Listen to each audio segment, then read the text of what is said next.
and there's trouble on that side. The sun shines on this side, and the sun shines on. So I want you to know you're in the right biological family. Somebody say I'm in the right biological family. And the next one I want to talk to you about, that nobody get upset with me, but I'm going to tell you about the truth. The next one, I want to go to Mark chapter 10.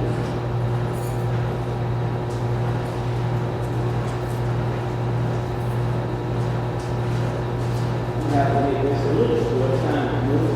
All right, I'm going to read 6 through 9. Now remember, we started in Mark chapter 3, so you just go on over a few chapters. And so we're in Mark chapter 10. We spent a few moments over there in Ephesians chapter 6, and it talks about obeying your parents. But over here, in 6 through 9, I just want to deal with this for a minute. But from the beginning of creation, God made them male and female. Therefore, a man shall leave his father and mother, and hold fast to his girlfriend.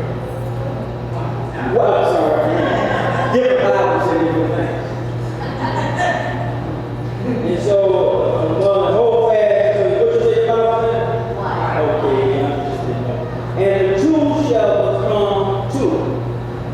One. So they are no longer two, but one. What therefore God has joined, let them say. All right, so let's talk about the new thing. There's so much going on about who can get married in society, who should get married in society. And so we'll talk about law. Okay, and we'll talk about what man's law says you can and can't do. First of all, let me say, I think that every person in America, every person in existence should participate in the legislative process. I think everyone should allow their voice to be heard. I think everyone should write their congressman. I think people should have these type of conversations around the water cooler, around the kitchen table of what they think the laws of this country should be. And oftentimes, I don't give too many of my opinions on what the natural law should be, except to encourage you to have a Bible-based opinion and make sure that your Bible-based opinion is heard. Because if you have a Bible-based opinion, then you have a word opinion.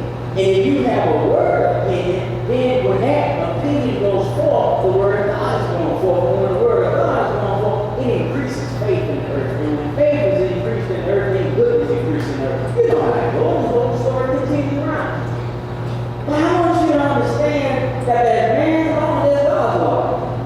There's man's law and there's God's law. So I don't care what law says. Law said one time that if you have a certain pigmentation, it was right for you to be housed by someone of a different pigmentation. Now that's what the law said is right.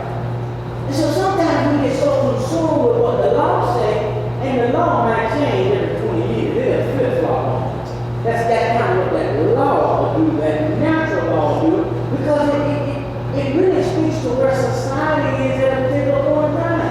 And if the